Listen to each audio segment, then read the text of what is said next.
Thank you so much for coming. Our special guest speaker is Miguel ANAYA, and he's sitting by his lovely wife. What was your name? Mary.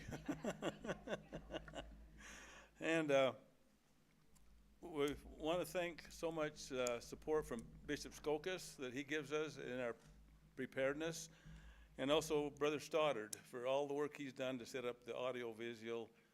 He was here all afternoon working on this to get it just right. So first thing we'll have is opening prayer by Sister Step.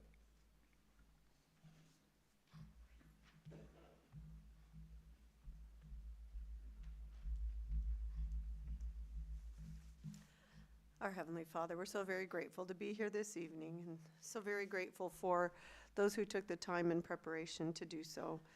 We're grateful, Heavenly Father, for Brother ANAYA and the time he's taken to prepare this message for us. We're so very thankful for the blessing of living here in Washington, Utah, and grateful for our families and the gospel in our lives. We're thankful for our Savior and pray that we will fill up thy Spirit this night and prepare ourselves in our homes and our families, our communities, and spread the word.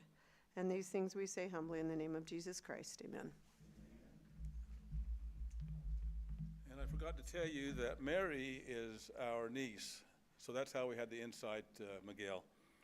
At the end, if there's any questions, we're going to pass the mic around.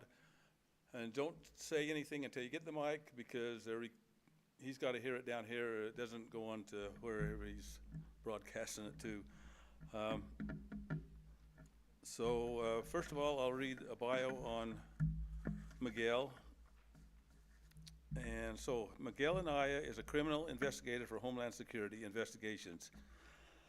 And let me tell you, every time I read this, it brings me to tears. I don't know why, because he's such a good guy. Anyway, that stands for HSI, Las Vegas, Nevada, supporting federal investigations throughout Nevada and Utah. Miguel began his career in investigative field in September 1996 with the Utah Army National Guard Military Intelligence Unit. Shortly after the attacks on September 11, 2001, he was deployed to Afghanistan to conduct counterterrorism operations, where he was selected to join the United States Special Operations Command for his expertise in intelligence operations. He then joined the Joint Special Operations Command out of Fort Bragg, North Carolina. And let me remind you, during all this time, his wife and kids lived in St. George. So he was deployed. He would contact him every day, but he was away from him all the time. Anyway, Fort Bragg, North Carolina in May 2006 with multiple tours to Iraq, Afghanistan, Jordan, and several undisclosed locations, hunting down senior Al-Qaeda and ISIS members. During his military service, Miguel was able to complete 2 bachelor's degrees, one in intelligence operations and the other in criminal justice. In May 2017, Miguel began his process to transition over to Department of Homeland Security, DHS. Then he was selected to join the National Training Center in Virginia, and then transferring over to HSI, Washington, D.C. in August of 2020. Finally, in January of 23, a position opened in Las Vegas, Nevada, where he could finally be with his beloved eternal companion, Mary, and their 5 wonderful children. His overall military and civil service career expands over 26 years of service. Miguel has been a member of the Church of Jesus Christ of Latter-day Saints since 1986, served the full-time mission in the Tennessee Knoxville mission, and is currently an Elders Quorum instructor for the Sunset First Ward, Sunset Stake in St. George, Utah. And I probably already said this, but at the end we're going to have questions. I did. And they're handing out the mics. Miguel, thank you.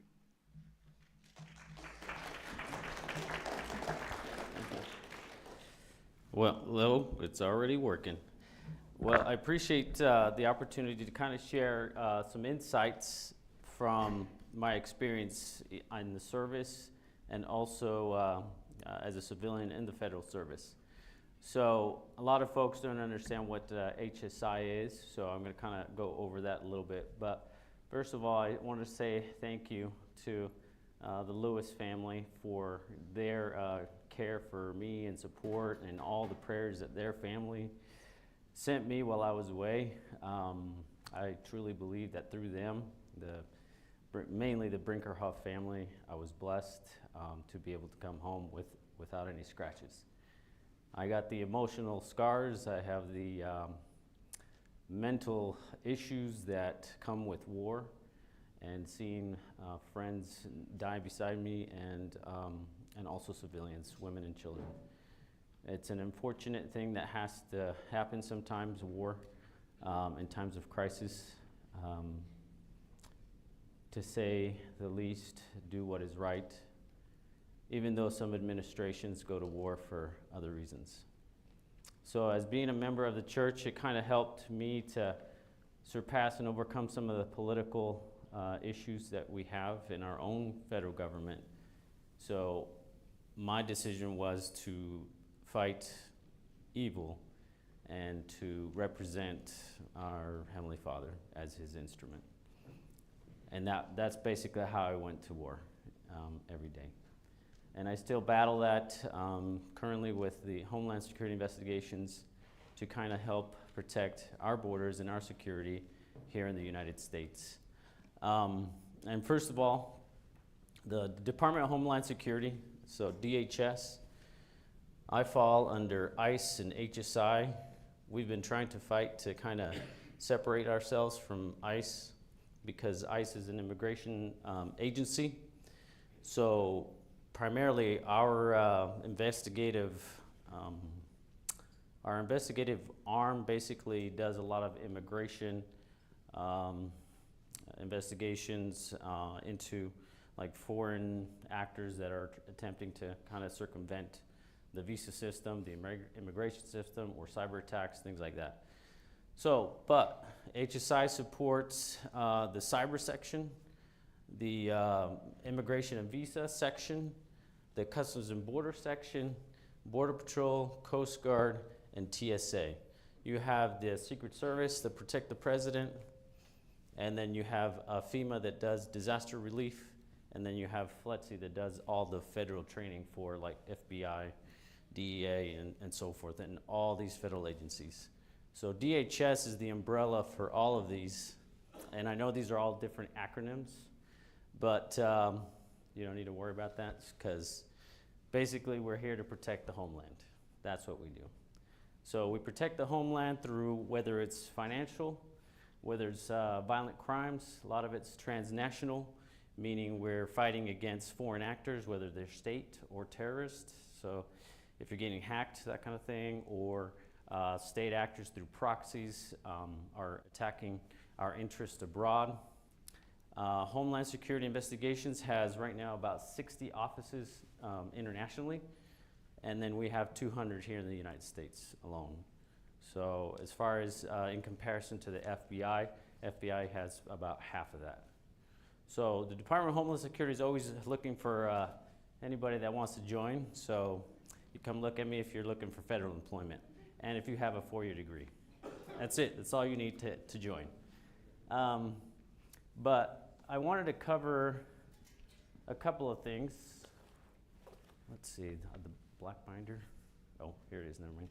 So the black binder, what I have in here is kind of what you have, a little handout that looks like this. So, because we're all interested in like how to protect our home and how to protect our communities. So the first page, we're going to kind of cover the first page. So by the raise of hands, does anybody know, I guess, what the current crime rate is in St. George, Utah, Washington, or Hurricane? Anybody? Do you know if it's increased or decreased? Oh yeah. Okay. Well, that's a good answer. So from 2021 to 2022, St. George has actually decreased 16%. However, Hurricane 30%, Washington 28% has jumped. So St. George is a small little city limit area, but don't let the 16% fool you, because some of these people are from Washington that are committing the crimes in St. George. Just go back. So that's where it's recorded. So anyways, So we're averaging about 22% increase in criminal activity in our area. So, which, we're below the national average, and we're still a pretty safe community to come and live and visit.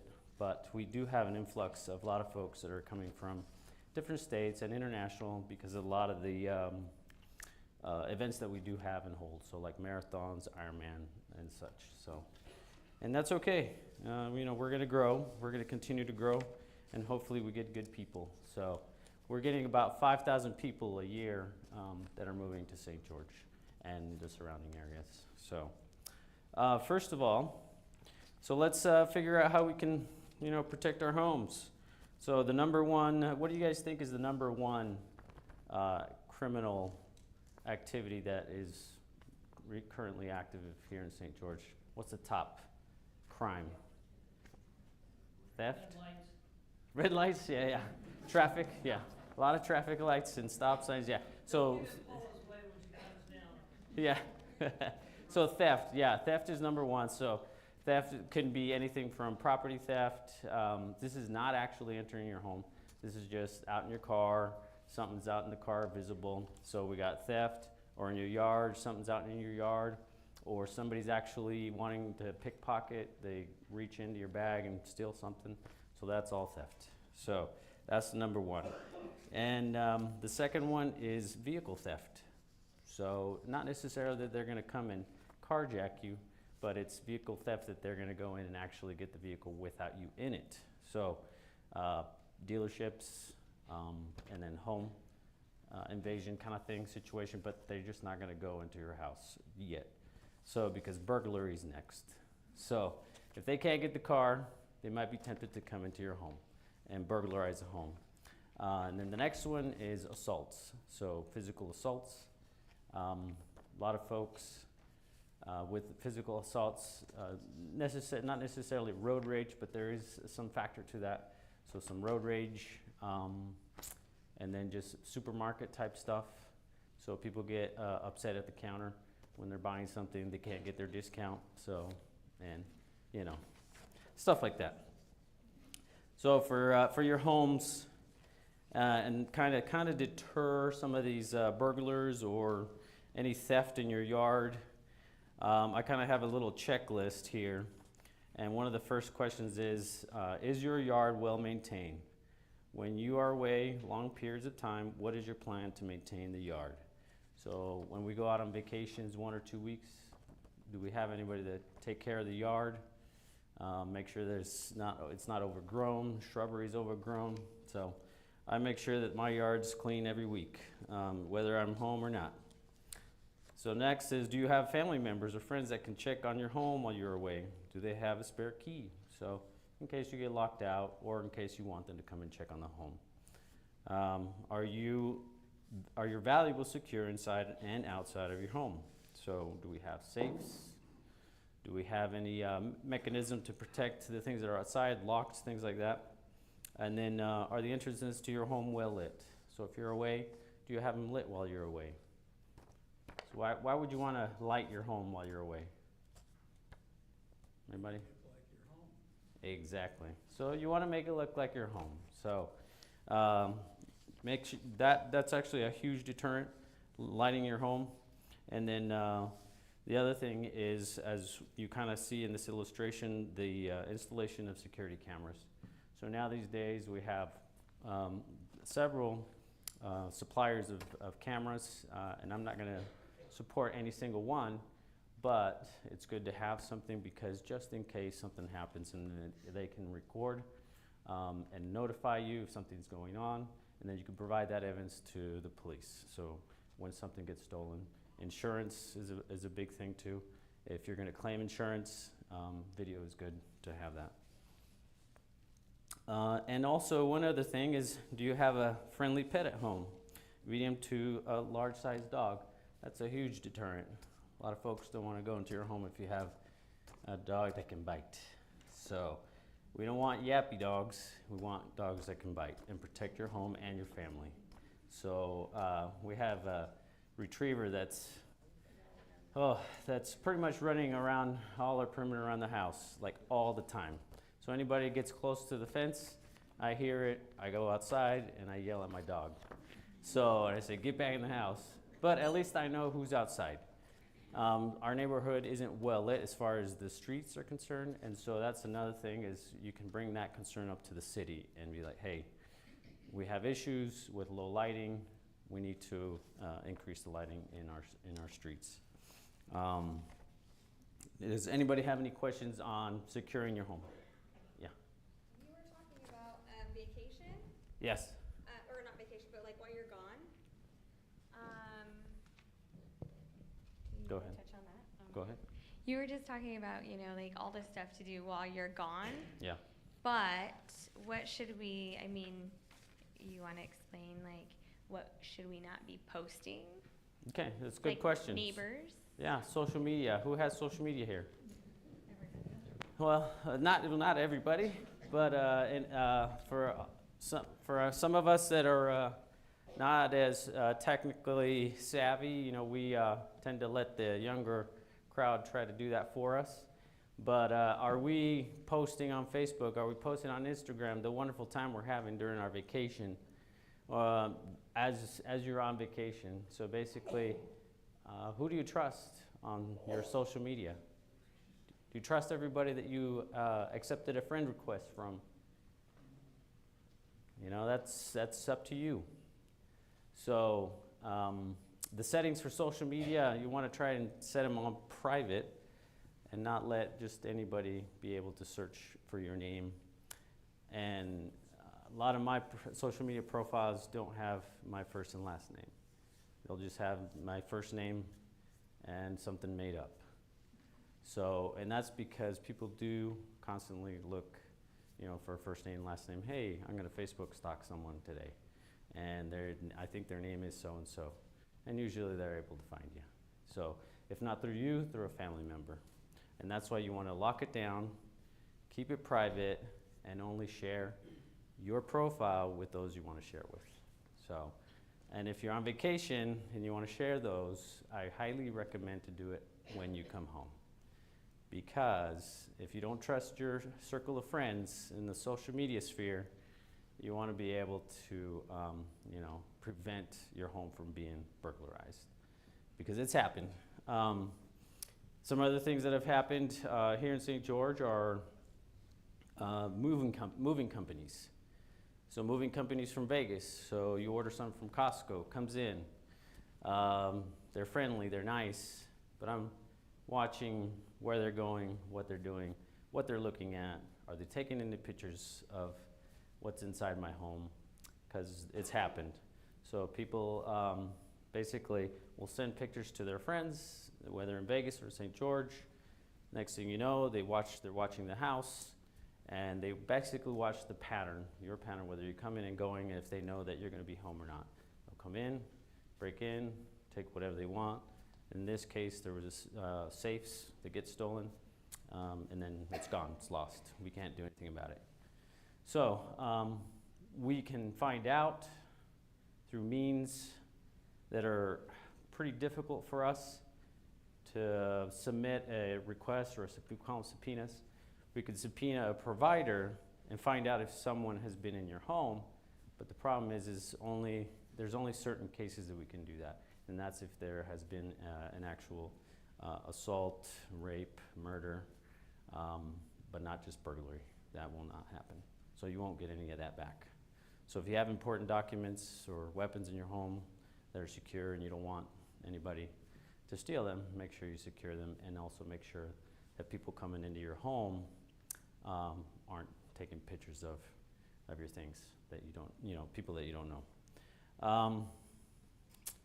Does anybody, let's talk about home security right now as far as questions are concerned. Does anybody have questions and concerns about your home for security purposes? Anybody? Yes, in the back. Is it a good idea to install cameras in your living room? Good question. You want to repeat it again one more time so everyone can hear? Sorry. Sure. I would like to know if it's a good idea to install cameras inside the house? Yes, perfect, thank you. I do have cameras inside my home, but they are only pointed at areas where they're not like for more private settings. So it's gonna be in an entrance or an exit to the home. So I wanna see who's coming in, I wanna see who's leaving, vice versa, whatever. So it's okay to have them in your home. So now that we're kind of talking about inside your home and cameras, some of them are closed circuit, meaning they're wired, or they're Wi-Fi. I'm not gonna ask by the show of hands, but within the last 3 months, just think about it, have you changed your Wi-Fi password? Within the last 6 months, have you changed your Wi-Fi password? Within the last year, have you changed your Wi-Fi password? Have you ever changed your Wi-Fi password? So, the reason I bring this up, and in the federal government, we probably change our passwords every 30 to 60 days. So it's constantly revolving passwords, and I forget them all the time. I have about 60 different databases that I have to remember. So it's pretty impossible. So, and they recommend not to write them down. So, when this happens, and you got 60 systems, or you got a bunch of social media, or you got a bunch of bank accounts, or mortgage, whatever, it just, there's a lot of different emails, a lot of different things that we have passwords for. It is okay if you have an Excel spreadsheet, put in the email, whatever it is, however you develop the account, and then password protect that file. So password protect the file. That is the only password you have to remember to unlock your Excel spreadsheet with all your passwords. But don't leave it open. So once you're done logging in, close it, lock it up, put it away. So, and I recommend not to put it in the safe. So once again, it can get stolen. So it's okay to have it digitized, password protected, and then all your passwords are there. So for Wi-Fi passwords, please, if you can, change them every 6 months. Keep it long, over 12 characters. So we're kind of going into the protect yourself from identity theft. So one of the things we choose a strong password, and at a minimum, you want 8 characters.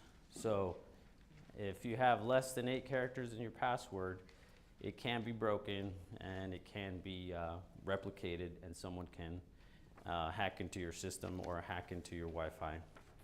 How many of us share the Wi-Fi password with family members or friends that come?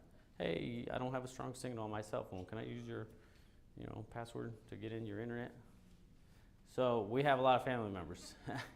And so our family members come to our home and they ask for the password. And I say, I'm sorry, I love you, but I can't share it with you because I can't trust your device. It's not that I don't trust them, I don't know what's on their device.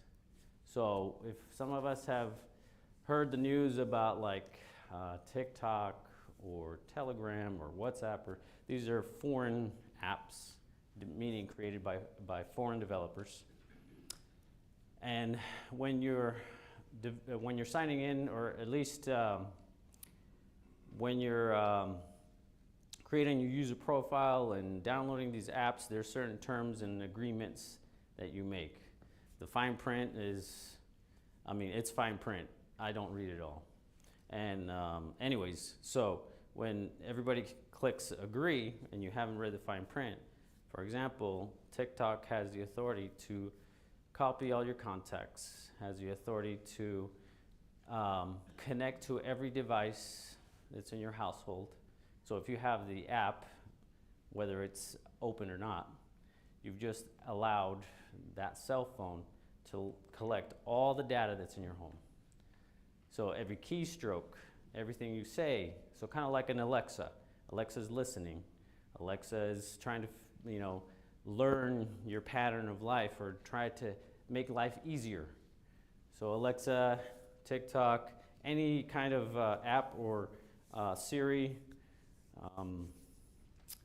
any kind of technology that you are using in your home is always learning. So that's why they're big into, right now we're big into artificial intelligence, so is the federal government.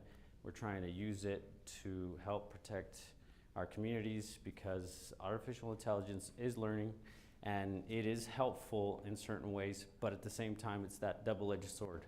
So it can be a huge impact for a lot of us because artificial intelligence, if not controlled, can also steal our identities with like a hacker or a foreign entity that kind of wants to destabilize, I guess, our government. They can create artificial intelligence profiles to mimic, us and our basic biograph and facial recognition, all that kind of stuff. So basically, they can create our virtual entity without us even knowing. So, and we have hacks all the time, and we're trying to prevent it as much as possible. But there's so many that it's constantly coming from different directions, and we have a hard time as a government trying to protect everybody. So, and if you do have a hacking situation, somebody gets access to your accounts, please report it as soon as possible. So we've seen many situations where some of our elderly are involved in these scams, and these are some of the things that we do investigate in HSI. We investigate elderly scams because some of these scams are coming from foreign countries. So a lot of it comes from locations in Africa or Jamaica, things like that, because that's all they do all day. They have nothing better to do than to steal money from us. So it could be an investment scam, it could be a love letter or a simple text or an email claiming to be a bank or law enforcement. Hey, this is the IRS. We're here to collect back taxes. Click on this link, give us a call. And on the other side, the individual can speak perfect English or not perfect English, but you're not going to get a text from the IRS. You're not going to get a text from the federal government unless you've initiated it. So for example, I'm part of the VA. Oh my goodness. The VA, the Veterans Affairs Medical Department, they send me texts all the time. I'm like, please stop sending me texts. So, but these are to confirm my appointments. So they're not going to say, hey, click on this link, but they will say, send me a text back that you're confirming an appointment. So please don't click on any links that you haven't initiated. For example, if you're buying something from, online, it doesn't matter what it is. Say again? Oh, yeah, Facebook's a huge scam. So if you guys are trying to buy something from Facebook, nope, don't even do it. Don't even go there. Instagram, same thing. Yes, Pinterest. Yes, same thing. So what you want to do is if you do see something that you like on all these social media platforms, is you want to make sure they have an active website. So if the active website, you go to the website direct, then clear down to the bottom, you go to contact us, or you go to like where they're established. You want to do your research. You want to know where the office is, what a good phone number is, and then send them an email. Send them an email and say, hey, are you guys, not necessarily are you guys legit, but hey, I'm interested in this purchase. Do you have any discounts? So this is kind of a way to kind of test the waters a little bit without making a purchase. So, because yeah, we get scammed all the time that way. My question is, if we do get scammed, Yes. who and where do we report this to? Yes, so in this situation, so if you do get scammed, so you want to contact your local law enforcement office first. So whether it's local Washington City, local St. George, so whatever jurisdiction you're in, you want to contact them, and also you want to let them know that you want this shared with Homeland Security. So you share it with Homeland Security because if St. George or Washington can't follow up on the lead or through their investigation don't have enough resources, then we can come in and help. So we come in and help, and we try to find the foreign nexus. This because that's, like I said, if it's a phone call from overseas, it's now foreign and it's now a federal charge. So we have agencies, so like for example, Jamaica, Nigeria, and different countries like that that are constantly trying to scam our elderly. We do have officers and offices there, and we work with the local law enforcement to try to get your money back. So, and we try as much as possible to get it back, but a lot of times it's almost impossible. So unless we can find the individuals and trace it back as far as we can. But it's important to contact us immediately. So as soon as it's happening, whether it's you or a friend or a loved one that you think is being scammed. How are we on time? Sorry. 7? Okay. We started 6:30? Okay. Just making sure. So yeah, securing your documents, password protecting your documents, avoid public Wi-Fi's. So that's another, so if a lot of people like to travel. Do we have any travelers here? Yeah? Okay, we're going to Hawaii, we're going to the Marriott, we're going to the Hilton, the Sheraton, the Four Seasons, Fiji, whatever. A lot of folks have free Wi-Fi. McDonald's has free Wi-Fi. Who else has free Wi-Fi? Anyways, Starbucks. Now, if it's not a trusted facility, like let's say our church even, if it's not a trusted facility, I recommend not logging into their Wi-Fi. So now you have just given access to anyone that might be in that hotel, the access to start monitoring your activity. So I do that as a practice not to, and that's because I've traveled a lot in the past, and we've had in different countries we've had people actually break into our hotels, our room, and they'll steal our stuff, but they don't know that we're there until somebody's actually logged into the Wi-Fi. So like, oh, this is federal government. So let's find out where they're at. All they got to do is go downstairs and talk to the local community and say, hey, where's this guy staying at? We know there's an American here. Oh, he's in room 202. Okay? And that's it. That's all it takes. So they want to gather intelligence. They want to gather all your information. They want to steal your money. They want to create fake passports, fake IDs. So that's really what the criminal wants. That's monitoring your Wi-Fi, or that's monitoring your activity.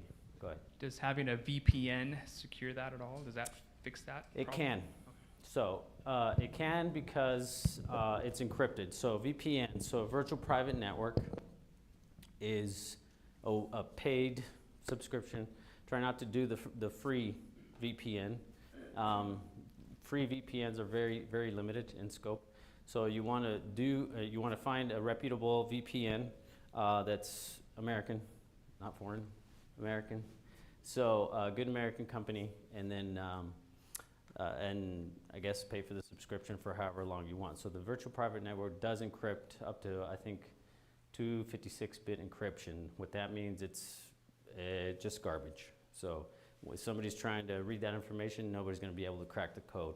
So yeah, that's what VPN does.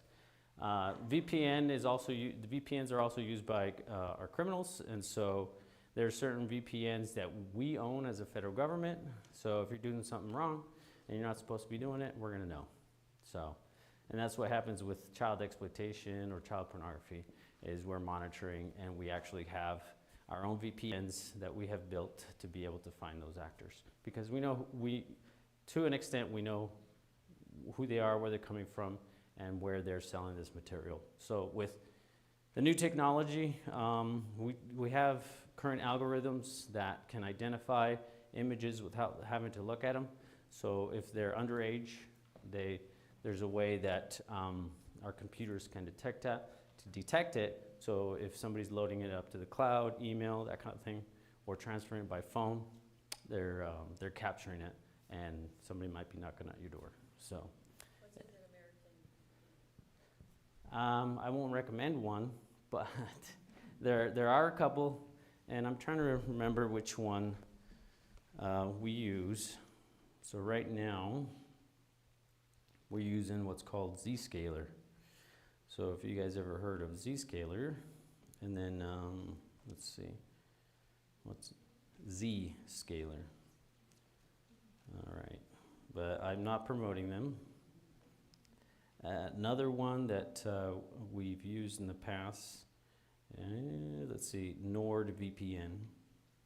For all of our computer savvy folks, they probably know what NordVPN is. Let's see, what's another one? Yeah, there's a lot of them, but I think Apple even provides some of them on their phones. So some of the devices now these days, like through Apple, they'll provide a VPN. You just got to pay for it. So meaning it encrypts all your messages and traffic back and forth.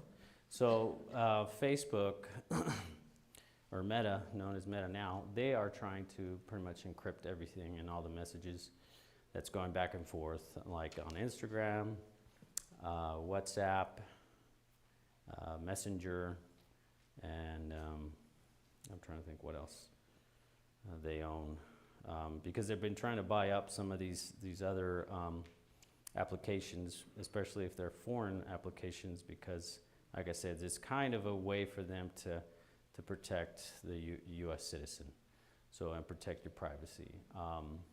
Not necessarily that they're trying to monopolize, but we're constantly on these applications trying to share information or encrypt our communication with our family members or whoever, our friends. And some of that data doesn't sit on the servers. So when I say servers, and let's say I'm on my computer, this server, let's say this is just a central location where my data goes. Some data can sit on a server for a certain period of time. It can be captured, but only for a limited time. So it doesn't stay there for long, and then it transfers over to somebody else's device. So with subpoena power through the federal government, we can get some of that data, but like I said, once it goes into the server and leaves the server, then it's gone. So then we have to track down the other device or where it originated from. And so, especially with young adults that are sharing information or data like through Snapchat and things like that, or even Telegram or WhatsApp, it is detected. So the child exploitation material is detected. And so if there's a situation where you find a young adult that is sharing information, you also want to report that and let us know, because they can also potentially be charged federally for sharing that inappropriate photograph. So what do I do with my children? I have 5 kids, and not until they were 18 could they really download any apps. So recommended age for social media specifically is 13 and above. So anybody that's 13 and under and has social media right now, I would recommend that you tone it back as much as you can for them. It's hard to be a parent. I understand that completely. And there will be some fits from the younger generation, but it's for their safety and their protection, because there is a lot of bullying that goes on social media as well. We've had a lot of cases in St. George specifically that people have committed suicide because of the bullying online. So, yeah. And nobody is really safe, I feel like, from any of this, because I have him. Hold on. I gotta get this mic. Like, I have him going through stuff, but like for a long time ago, we decided with our children, like, no devices upstairs. Sorry, and they're like, it's not fair. And we have nieces and nephews come down, want to sleep over, hang out, and I'm like, yeah, if you guys are gonna stay, like, if you're gonna be sleeping over, just your devices gotta stay over here, just because they'll want to like try and download an app, or they're like, oh, they're asleep, they're now I can sharing talk with my videos, friends, things like that. And even I was laughing when he was saying, don't purchase stuff that you haven't done your research, because I'm guilty of it. I tried to buy some pajamas on Black Friday. I totally lost some money there, but I just reported it to my credit card. So it's just, I wasn't even thinking, and he just looked at me. The next morning, I got up at 6, and I was like, oh my gosh. I didn't even tell him because he was sleeping, and I'm like, called my credit card, and I'm like, she's like, well, okay, we'll just get it taken care of. And I think it was probably 10 o'clock. He's like, hey, I was looking at our thing. Did you buy something? And it was like Hong Kong something. I'm like, He just looked at me. You didn't do your research. I'm like, oh, I know. It was such a good deal. If it's a too good of a deal, Too good then to be it's true, there's yeah. yeah, too good to be true. Thank you. Yeah, so now these days in the mission field, so for our missionaries that are abroad, they have like weekly cell phone exchange of, hey, elder, let me check your device. So they share their device with each other, they go through, check the history, make sure they got all the appropriate apps. I do the same thing with my kids. Hey, I want to see what's on your phone. So be proactive and just get your children used to, hey, mom, dad, okay, here it is, here's my phone, check it out. So don't teach them how to delete anything. You don't want them to do that, go ahead. Yeah, exactly, some already know. But yeah, so some already know how to delete their history, but you want to probably do it when it's not expected. So don't make it kind of like every Friday, just pick a different day. I was just curious if there's any, you've talked a lot about the different apps you have to be careful with and all that. Is there any good apps, positive apps that's, I mean, or the kids don't want those, so they don't want them. Yeah. Are there any good apps? Yeah.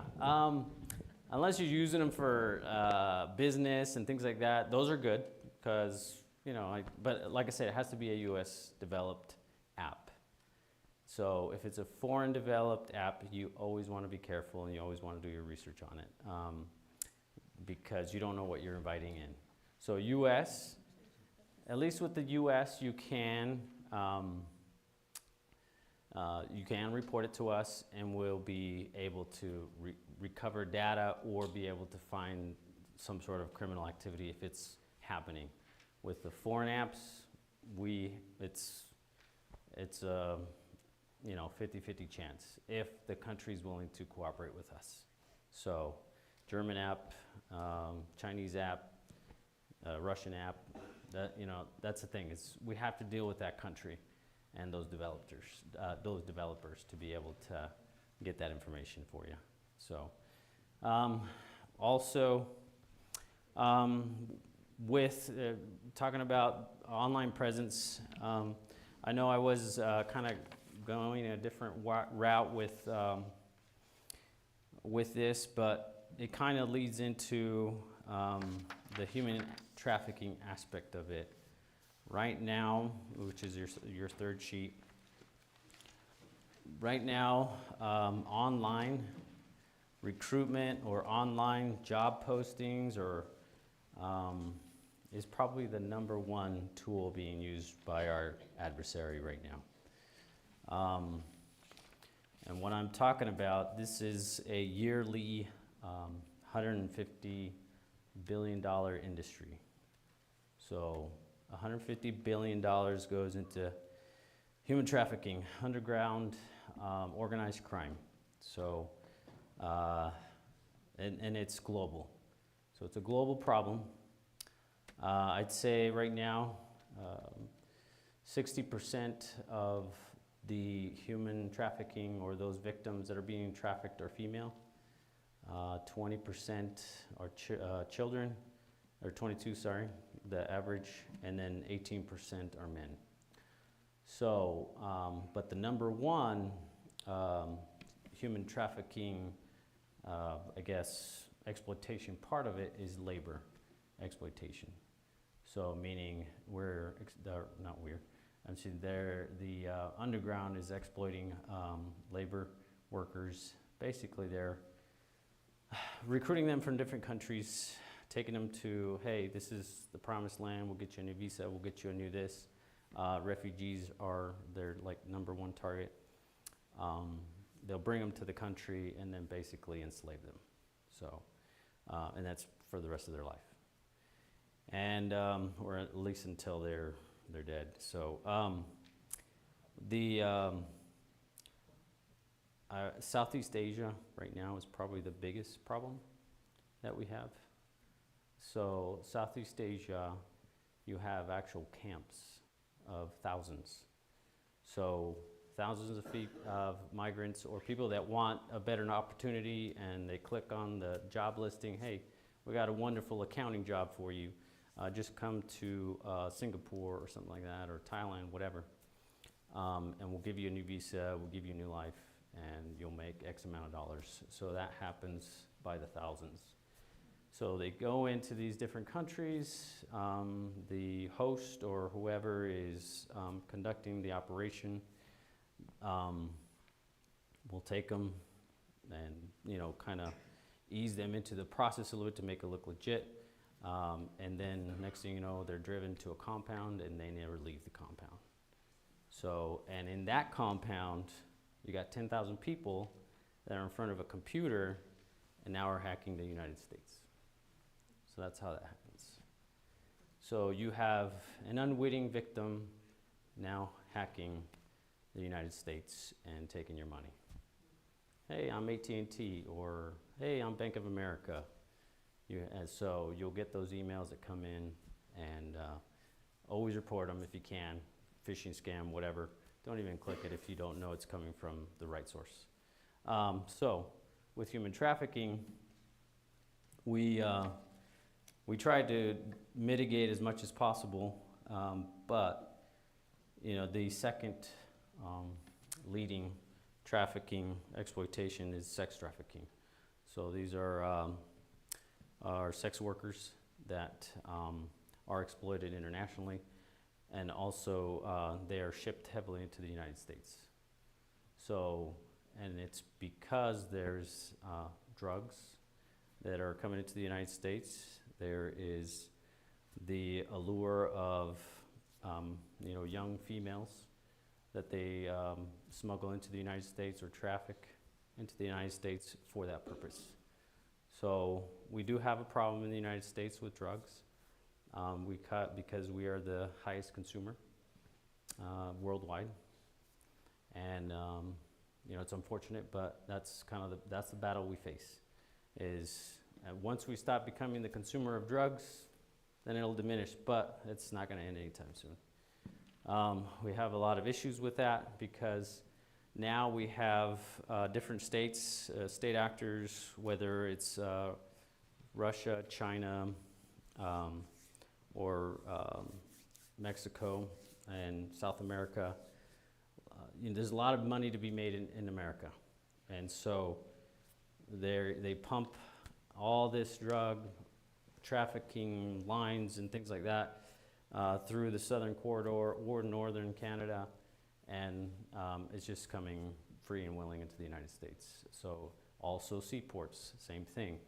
So we're seeing situations where a lot of things are coming into the United States through different ports, but in these ports, there's very limited customs and border protection, and so private companies own some of this piece of the puzzle, and they're just going along for the ride.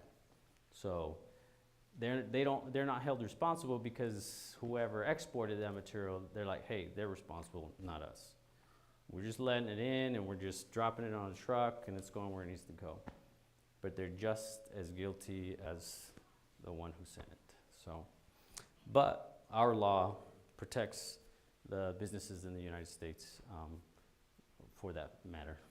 So how can what can help us with, I'm just gonna ask these questions.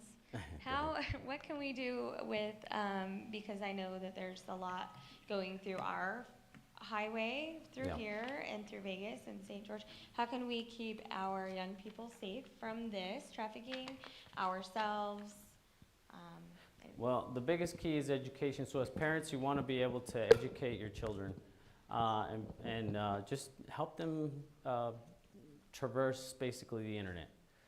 teach them how to do research on the internet. So, you know, they got a research paper they got to do. Hey, these are your resources. Let's try to avoid, you know, clicking on a site that you probably shouldn't be on. So right now we have, there's also your internet service providers. You have internet service providers that can actually mitigate some of this stuff as well. And parental controls on the phones, or parental controls on your internet service. So those are different methods that we can use to protect our children online. So I'm not, like I said, I'm not promoting anybody or any company, but you know, do some research and go look for some internet service providers that give you those tools to be able to protect your kids online or to protect your identity.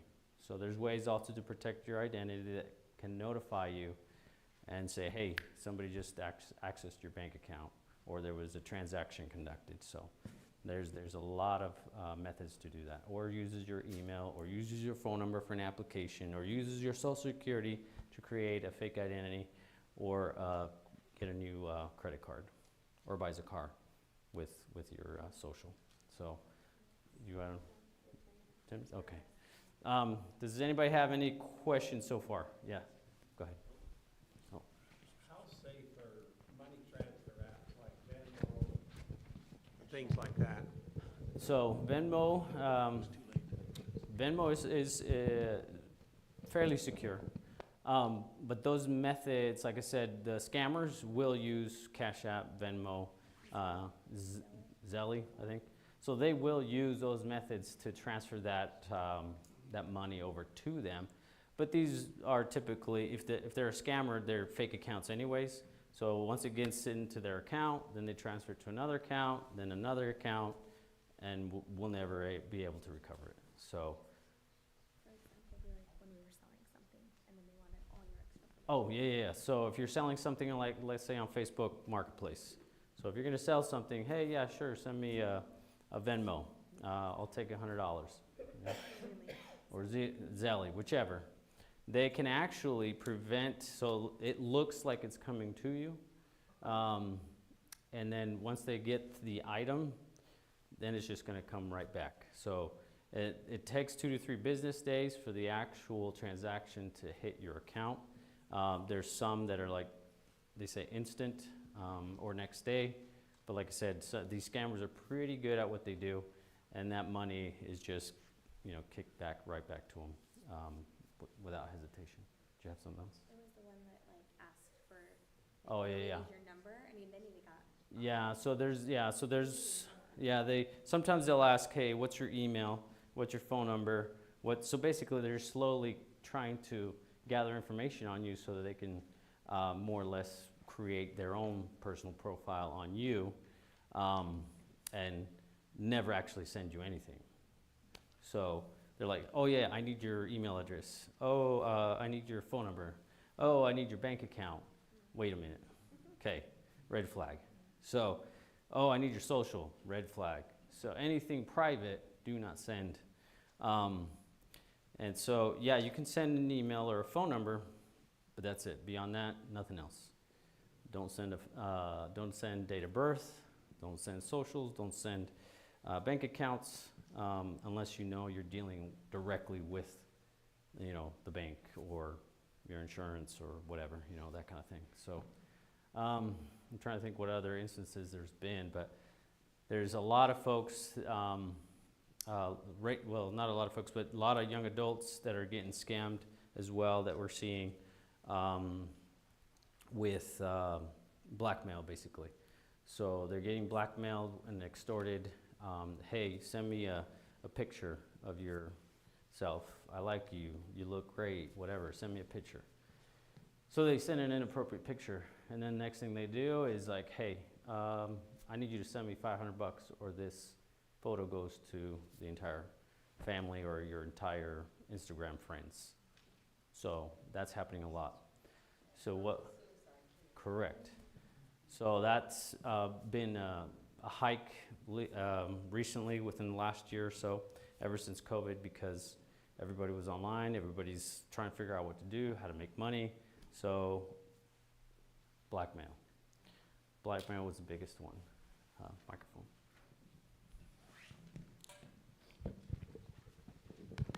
So do you know any details like, or what kind of a thing this was with this Chinese student up in Ogden that was kidnapped? He was kidnapped online and Yeah. like he went and camped somewhere and he was being held hostage. I don't know about Like the Chinese student. I mean, this type of thing is what I'm saying. yes, How yeah. are they doing this? Oh, so a lot of times like I said, it can be recruitment. So it's a recruitment method, it doesn't matter what platform it is. If the individual is seeking a better life, and the opportunity presents itself, that's just the bait they need to coax and bring them in. And so that's usually what happens. So they're looking for something, and they find something that's interesting, they're baited, and then they just continue through the process. Hey, we got free room and board, we got a hostel, whatever they want to call it. We'll feed you, we'll clothe you, and next thing you know, they're trapped in their environment.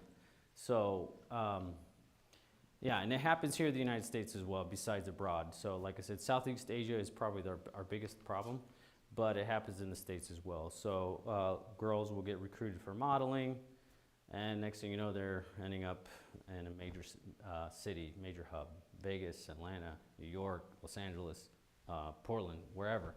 Major cities, they're getting trafficked, for prostitution. So that's what happens a lot. You want to be a model, you look great, come on over, we'll pay you, and we got a place for you to stay. So, and it happens a lot. So we do those investigations as well, and we're trying to find them and rescue them and make sure they come home. So that's actually HSI's #1 priority, is the human trafficking. So, because a lot of kids do go missing, there are a lot of runaways, and they just, for the kids, they just think that they have it really hard at home. So the best thing we can do is love them and give them, our love and support. I've had issues with one of my kids, so, and I love him to death, but he's made some decisions that have been questionable in the past. But I give him my love and support, and I tell him, hey, no matter what, this is your home.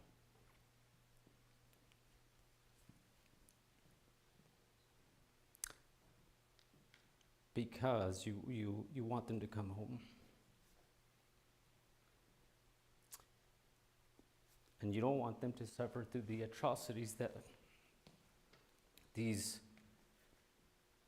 other individuals don't care for their life. There's no humanity in them. And in the business that I've been in, I've spoken to people that are pure evil, and will not hesitate to take advantage of your loved one. So always love them, help them, protect them, support them and give them what they need. And so with that said, I want to leave it open for some questions before we finish up. If we have any, and like I said, I take these pamphlets with you, and then study them over, apply them into your homes, your lives. Like I said, one last other thing, because we have seen, like I said, an increase in crime here in St. George, is always be vigilant, always be watchful of your surroundings. Always be with a buddy. So if you're going to the store at night, don't be alone. If you're going running at night, don't be alone. People are watching, and there's always someone trying to take advantage of the situation. So I'm not saying don't trust anybody, but I'm saying just be watchful and be mindful, and also report it. Please report it, because these statistics are only because they've been reported. Just imagine what hasn't been reported. One more question? Do you have a question? Any questions? Yes, sir. How do you tell if an app is American-based? So if an app is American-based, so like whether it's let's say Google, oh geez, Play Store. Yeah. I'm losing it. So and then the iPhone, the App Store, they all have kind of a listing of the different apps. So you go in there and you look at the app, You want to read through it, and it'll tell you who the developer is, but it won't tell you what country it came from. So what you want to do is go on the internet, Google it, and say, all right, I want to know where this company's based out of. Oh, look, it's out of San Francisco. All right. So you mentioned WhatsApp is when it was a no, but then you said Meta bought it? Yes, so when Meta bought it, so now you're a little safer, because a lot of foreign entities are already in there. They've already infiltrated more or less some of these different channels that they're in. And so what we're seeing is a lot of traffic from the south of the border, so Mexico. A lot of cartels are in there right now. So Telegram was another one, but like I said, that's still foreign. The one that we do use, like I said, not promoting it, but we do use in the States is Signal. So Signal has been a pretty good one for us that we use and for encrypted, and it's developed in the United States. So if you downloaded one of those Yeah. and you erase it, are you safe now? No.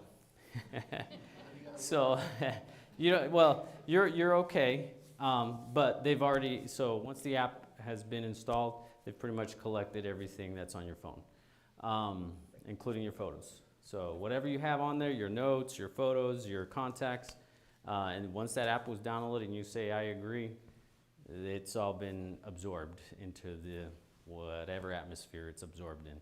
So, so it's, don't worry about it if nobody's opened a bank account in your name. Don't worry about it if your email's not at this, because you can do a simple search with quotations. You can do like a Google search or Bing search, whichever. Put your email in quotations out there, and then see if it's popping up. So there are methods through, I think TurboTax has like an identity theft warning. I actually use it, and so, but I have to pay for it. But it monitors my email, monitors my phone number, my social security. So if somebody's tried to open an account and something like that, then it'll notify me, let me know, and then I can immediately shut it down. Yes. Oh, microphone. You got one? Yeah. Oh, there it is. I'm like, I'm losing it. There you go. So for a long time, I've kept my credit completely frozen. Like if I have to do anything, it's a pain, Yes. but I have to go and unlock it. And I ask, okay, what bureau are you running this through so I can unlock it? And then I turn around and lock it right back up. So it's usually only unlocked for just that very short, limited period of time. Will that help? Will that protect me, or am I not protected as well as I like to think that I am? Yeah, and you're protected to an extent. So not everybody's out to get you, but that's another thing. Like when information's collected through, let's say, an application, it's stored in their database, but until they absolutely need it, it's not really going to affect you. But if push comes to shove, let's say let's say they try to shut down TikTok, and they have a nefarious reason to access your data or take away money, they're going to try and do what they can. So that's a worst case scenario. But usually you're going to be okay. It's okay if you've downloaded TikTok and deleted it and got rid of your account. And some of these other foreign apps, same thing. But just be aware that if you have a device, it's open pretty much to anybody. That you might think your information is private, but it's really not.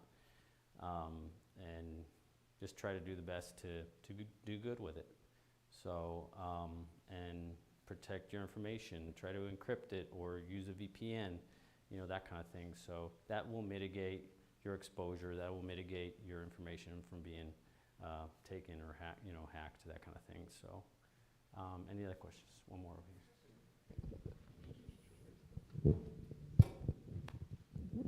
Okay, for instance, like for my checking account or my banking, I never save my username or password.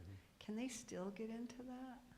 No, no, so if someone's actively monitoring your activity online, they won't be able to take that. So, and that's a good idea, that's a good point, not to save your password, or not necessarily password, but not to save your financial data on some of these websites. Let's say you go to target.com, or I'm gonna save my credit card for easy purchases next time. Or someone that has Amazon, we all love Amazon. And Amazon has 2, 3, 4 credit cards. I've seen it. But and they're pretty secure. Amazon's pretty secure. However, if someone was to hack Amazon, that's now all available to them. I was just, sorry, I didn't like earlier. I'm just curious about the cloud-based services like Dropbox and Google Docs and OneDrive Yep, and all yep. those. Is there's, I mean, So, like I have to use them for work and yeah, different things. Dropbox has an encryption. So Okay. yeah, you're good. So that's the thing. That's what you're looking for is encryption, so that your data is encrypted, so nobody can read it. So only if you have the key, which the creator has the key, and whoever you share it with has the key, can they read? So you're good. Oh, So is LastPass secure? GlassPass? Oh, Is it LastPass? LastPass. It saves your LastPass. passwords? Yeah, there's, I've seen them where there's different sites that say, hey, we can save all your passwords here. Like I said, once again, if it's a US company, which I think it is, the data is secure until it's hacked. So, and nothing we can do about that. So we are constantly being attacked. So whether you know, on the East Coast, there were power plants being attacked. There were databases, OPM. You know, this OPM where all the federal employees have their information. This is information that's like detrimental. Like it can really destroy someone's lifestyle and livelihood. So, and can lead to suicide. But anyways, any other questions? I might have seen another hand here. I just read recently regarding smart TVs. Huh? And they have cameras in them, Yep. and somehow they can hack in and watch what we're doing, Yep. even though the TV's not turned on. Maybe if it's unplugged, of course, they can't. Correct. So how true is that? I cannot confirm or deny. But early on in, I would say as early as 2007, as early as the computers could gain access to a camera, then anybody could get access to a camera. So I don't have any cameras on my TVs. Or if I do have a camera on a computer, which we do a lot of Zoom or we do a lot of Teams meetings, whatever, web, I don't know what the other one is. But if it doesn't have like a little sliding private, manually sliding private screen, then find a way to put like a sticky note or something on it. Go ahead. And make sure that when you do your camera, that it's actually where the camera is, because Yeah. it makes it look like the camera's in one place, Yeah. but it's actually over here a little ways where you Yeah. really can't even see it. Yeah, so like the cameras I do have in my home, like I said, for protection, I have it pointed at entryways, doorways, that kind of thing. Nowhere private, not in bedrooms, not in the family room, like where we're watching TV, yeah, none of that. So entryways, because if you get burglarized, that's pretty much where you want it, because you want to see who's coming in and out. So, yeah, camera's a big thing, and yeah, anybody can access it. So on a smart TV, how can you tell whether or not you have a camera? Yeah, usually, it will tell you, like when you purchase it, it will tell you if it has a camera installed, or it'll have it at the bottom of the device or on top of the device, just like a computer. You'll be able to see if it has a camera on it or not. Okay, because I see there's a little red light that's always Yeah. on. Maybe it would And be that's the advisable to unplug the TV every day. Yeah, and that's the infrared for your remote, so that little red light, so, yeah. Any other questions? One more. So, I was intrigued by the fact that you said the United States, am I not loud enough? No, you good. Okay. I was intrigued by the fact that the United States was the largest consumer of drugs. Yeah. We are definitely not the largest demographic in the world, nor are we the richest country. Correct. Why are we the largest consumer? A lot of it is addiction, and it's years, decades of drug use in the United States. And it's not discriminatory, meaning it goes everywhere. The hardest hit communities are in the cities and minority groups, and so there's really no way to stop it because they've been addicted. It's like a child with a cell phone. They become so addicted that they can't stop using it. So that's why there's a concern with devices and drugs, because it's an addiction. So if your child is on a device longer than 2 hours. If they're on a device longer than 2 hours for gaming or social media, it has now become an addiction. And it creates mental health issues.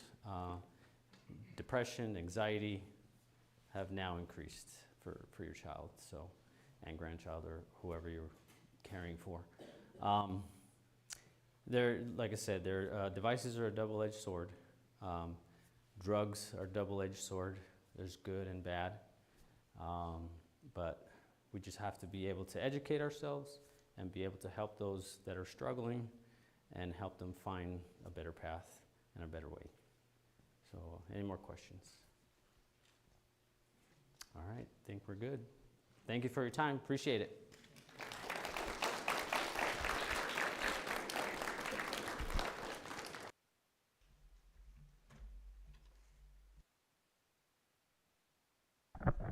Thank you, Miguel. Is this on? Okay, I can just hear myself. Anyway, that was really good. We really appreciate him and his wife for coming over here. And whatever family didn't get a handout, there's some more back here on the table when you leave. And we ask Brother Howells if he'd give the closing prayer. Oh,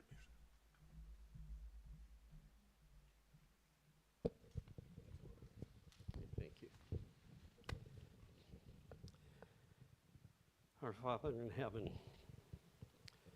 we bow our heads before thee and pray to thee in the name of thy Son, Jesus Christ, our Savior and Redeemer, our Lord and our King.